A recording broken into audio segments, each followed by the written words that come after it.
하나님의 말씀 마태복음 15장 21절에서 28절까지의 말씀입니다. 신약성경 25쪽에 기록되어 있습니다. 신약성경 25쪽에 기록되어 있는 마태복음 15장 21절에서 28절까지의 말씀 한 절씩 교독하고 마지막 절 함께 읽겠습니다. 예수께서 거기서 나가사 두로와 시단 지방으로 들어가시니 가나안 여자 하나가 그 지경에서 나와서 소리질러 이르되 주 다윗의 자손이여 나를 불쌍히 여기소서 내 딸이 흉악하게 귀신 들렸나이다 하되 예수는 한 말씀도 대답하지 아니하시니 제자들이 와서 청하여 말하되 그 여자가 우리 뒤에서 소리를 지르오니 그를 보내소서. 예수께서 대답하여 이르시되 나는 이스라엘 집에 잃어버린 양 외에는 다른 데로 보내심을 받지 아니하였노라 하시니 여자가 와서 예수께 절하여 이르되 주여 저를 도우소서. 대답하여 이르시되 자녀의 떡을 취하여 개들에게 던짐이 마땅하지 아니하니라. 여자가 이르되 주여 올소이다마는 개들도 제 주인의 상에서 떨어지는 부스러기를 먹나이다 하니 이에 예수께서 대답하여 이르시되 여자여 내 믿음이 크도다 내 소원대로 되리라 하시니 그때로부터 그의 딸이 나으니라. 아멘. 오늘 새벽 예배 나오신 우리 성도님들을 주님의 이름으로 환영합니다. 잘 오셨습니다. 하나님께서 오늘도 우리에게 은혜 주심 믿습니다. 예수님께서 공생의 전도 기간을 다니십니다. 오늘 말씀에는 두로와 시돈 지역에 들어가셨는데 이 두로와 시돈은 이스라엘의 지역이 아니라 그때 지역의 수리아라고 이야기하는 이방의 지역이었습니다. 즉 이스라엘 땅이 아닌 가나안 땅을 예수님께서는 전도하러 가셨는데 어떤 한 이방 여인, 성경에는 가나안 여인이라고 기록되어 있습니다. 이 가나안 여인이 예수님에게 찾아와서 소리를 지릅니다. 이 소리를 지르는 것이 바로 오늘 말씀의 시작인데요. 성경을 좀 보겠습니다. 오늘 말씀 15장 22절의 말씀을 보면 가나안 여자 하나가 그 지경에서 나와서 소리를 질러 이릅니다. 그리고 주 다윗의 자손이여 나를 불쌍히 여겨 주십시오. 내 딸이 흉악하게 귀신이 들렸습니다 라고 얘기를 하는 거예요. 이방 여인이 소리를 지르며 자기 딸이 귀신 들려 아프다고 이야기를 합니다. 그런데 예수님의 모습이 평상시의 모습과 달라요. 평상시에는 예수님께서 인자하시고 사랑이 많으시고 그리고 그 어려운 사람들을 돌보신 예수님께서 그 사람을 치료해 주실 텐데 오늘 말씀에는 예수님이 그 여인을 쳐다도 보지 않으신다고 기록합니다. 23절 보시면 이렇게 기록돼요. 예수는 한 말씀도 대답하지 아니하시고 예수는 한 말씀도 대답하지 아니하시니 제자들이 청합니다. 말하되 예수님 그 여자가 우리 뒤에서 소리 지르니 그를 보내소서. 이 말씀은 뭐냐면 어떤 한 여자가 뒤에서 계속 예수님 나를 불쌍히 여겨주세요. 내 딸이 아픕니다 라고 소리를 지르는데 예수님께서는 그 여자를 보지도 않으시고 쳐다도 안 보시고 그러니까 제자들이 민망하니까 예수님을 부르는 거예요. 예수님 저 뒤에서 어떤 여자가 소리 지르는 거 보셨죠? 어떻게 할까요? 한번 만나 주시겠습니까? 아니면 가라고 할까요? 이전에 예수님 같으면 한 여인의 울부짖는 소리와 애원에 응답하시고 그의 기도를 들으셨을 텐데 아무 말도 안 하시니 제자들이 예수님에게 그 여인에 대한 이야기를 합니다. 예수님 어떻게 할까요? 오라 할까요? 가라 할까요? 말씀 좀 해주세요. 근데 또 두 번째 예수님의 대답이 너무나도 차가워요. 오늘 말씀 24절에 보면 예수께서 대답하여 이르시되 나는 이스라엘 집에 잃어버린 양 외에는 다른 데로 보내심을 받지 아니했다. 나는 유대인이고 저 여자는 가나안 여인이잖아. 우리가 저 여자까지 신경 써야 되냐? 신경 쓰지 말아라. 나는 이스라엘의 어린 양에게만 찾아갈 거야. 정말 예수님의 평상시의 모습과는 너무나도 다른 모습입니다. 남녀노소를 차별하지 않으시고 어린이를 내게 오라 말씀하시면서 그 당시에 소외된 그룹을 돌보시며 고아와 과부와 이방인들을 먼저 챙기셨던 예수님의 모습은 온데간데 없습니다. 조금 예수님께서 이기적이고 괴팍해 보이는 예수님의 모습이 오늘 말씀에 기록되어 있습니다. 근데요, 항상 상식적으로 생각할 때 이상하면요, 뭔가 이유가 있습니다. 예수님께서 이렇게 하신 이유는 오늘 말씀을 통해서 그 가나안 여인의 믿음을 시험하고 계시고 우리에게 그 가나안 여인의 믿음을 본받으라고 말씀합니다. 오늘 말씀 가운데서 우리가 꼭 기억해야 할 두 가지의 가나안 여인의 믿음이 있습니다. 이것이 바로 기도할 수 있는데 왜 걱정하십니까? 라는 이번 주제와 밀접하게 연관이 됩니다. 첫 번째, 이 여인이 가졌던 믿음은 어떤 믿음이냐면요, 이거예요. 누가 나의 문제를 해결할 것인가? 즉, 내 딸을 누가 고쳐줄 것인가에 대한 질문입니다. 이 여인은요, 모든 방법을 동원했을 거예요. 의사도 찾아가고 세상의 세속적인 방법도 찾아보고, 그런데 아무도 자신의 딸을 고쳐줄 수 없었습니다. 그러니 이 여인은 고민했을 거예요. 누가 나의 문제를 해결할 것인가? 이 이방 여인의 믿음 중에서 가장 중요한 것은 저 예수님만이 나의 딸의 병을 고쳐줄 수 있겠다라고 믿은 것입니다. 바로 그 믿음입니다. 이것은 우리가 기도할 때 가장 중요합니다. 내 기도를 들으시는 분은 누구신가?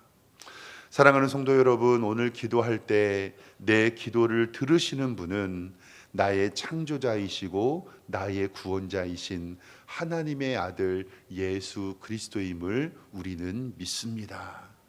그 하나님이 천지 만물을 창조하셨고 그 예수님이 우리를 위하여 십자가에 죽으셨고 성령님이 지금도 우리와 함께 하십니다. 그 하나님이 우리의 문제를 해결해 주실 유일한 구원자이심을 믿으시기를 주님의 이름으로 축원합니다. 물론 예수님의 이 여인의 믿음을 시험하고자 거절하고 오늘 이 말씀을 통해서 우리에게 문제 해결의 열쇠가 예수님에게 있다는 것을 우리에게 알려줍니다. 예수님은 한 번도 이렇게 무시당하고 멸시하는 느낌으로 이 여자를 내버려 두십니다. 그런데요, 이 여인은 더 크게 소리 질러요. 25절 말씀에 여자가 와서 예수께 절하며 이르되 주여 저를 도우소서.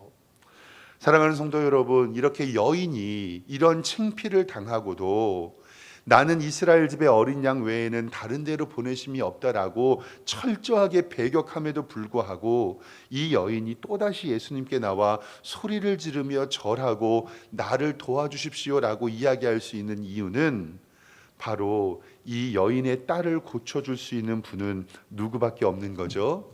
예수님, 바로 그거예요. 두 번이나 간청했는데 예수님의 대답은 역시 안 된다는 거예요. 근데 예수님께서 정말 비참하게 26절에 이렇게 말씀하세요. 대답하여 이르시되 자녀의 떡을, 여기서 자녀의 떡은 유대인들을 이야기하는 거고, 취하여서 개들에게 던짐이 마땅치 아니하다. 여기에 개들은 누구를 얘기하는 거예요? 이방 여인, 바로 그 여인을 얘기하는 거예요. 그러니까 내가 자녀들에게 떡을 너 같은 이방인 여인, 정말 개반도 못한 너에게 주는 것은 마땅하지 않다. 그러니까 이 이방 여인과 가나안 사람들을 뭐처럼 취급하는 거냐면요, 개처럼 취급하는 거예요. 너희들은 안 고쳐줄 거야, 저리 가. 그런데 이 여인은 포기하지 않습니다. 왜냐하면 예수님 말고는 방법이 있을까요, 없을까요? 없습니다. 내 딸을 고칠 수 있는 유일한 방법은 예수님 뿐인데, 그래서 이 여인은 더욱더 크게 소리 지릅니다. 그리고 나서 27절에 이 여인의 믿음이 나와요. 여자가 이르되 주여 옳습니다. 근데요, 개들도 제 주인의 상에서 떨어지는 부스러기를 먹습니다. 예수님께서 나를 개 취급하셔도 상관없어요. 그런데요, 내 주인은 예수님이에요. 왜냐하면 개들도 제 주인의 탕에서 떨어지는 부스러기를 먹습니다. 저 그 예수님께서 주시는 부스러기 은혜라도 받겠습니다라고 예수님에게 이야기를 합니다. 이 가나안 여인은 예수님만이 자신의 문제의 해결의 열쇠임을 알았습니다. 사랑하는 성도 여러분, 우리가 이 시간에 분명히 알아야 할 것은 나의 기도의 제목, 나의 간구를 들으시는 분이 하나님이라는 사실을 분명히 아셔야 합니다. 그것이 우리의 믿음이고 그것 때문에 우리는 기도할 수 있는 힘이 생깁니다. 나의 기도를 들으시는 분이 하나님이시고 내게 복 주시는 분이 하나님이시고 나를 고치시는 분도 하나님이시고 나를 회복시켜 주시는 분도 하나님이시다라는 믿음 때문에 우리는 하나님 앞에 기도할 수 있습니다. 그래서 예수님께서 제자들에게 기도를 가르쳐 주실 때 너희는 이렇게 기도하라. 그때 가장 먼저 누구에게 기도하는 것을 알려주셨어요. 주기도문의 맨 처음 어떻게 시작하죠? 하늘에 계신 우리 아버지요. 바로 하늘에 계신 우리 아버지께서 우리의 기도를 들으시고 우리의 기도에 응답하십니다. 사람과 사람이 만나면 역사가 이루어지지만 사람이 하나님을 만나면 기적이 이루어지고 우리가 구원받음을 믿습니다. 이것이 바로 우리들의 믿음입니다. 그리고 두 번째로 이 여인을 통해서 우리가 알 것은 뭐냐면 바로 그 여인의 믿음대로 된다라는 거예요. 그 여인의 소원대로 된다고 말씀합니다. 예수님은 이 여인의 믿음을 확인합니다. 그리고 너가 나를 믿는구나. 그리고 이렇게 말씀하십니다. 오늘 28절에 이에 예수께서 대답하여 이르시되 여자여 내 믿음이 크도다. 그리고 나서 뭐라고 말씀하세요? 내 소원대로 되리라 하시니 그때로부터 그 딸이 나오리라. 내 믿음이 크고 내 소원대로 되리라. 이것이 바로 우리가 이번 특별 새벽기도에 기도하는 바로 믿음의 중요성입니다. 마태복음 21장 22절 말씀에는 예수님께서 제자들에게 이렇게 말씀하세요.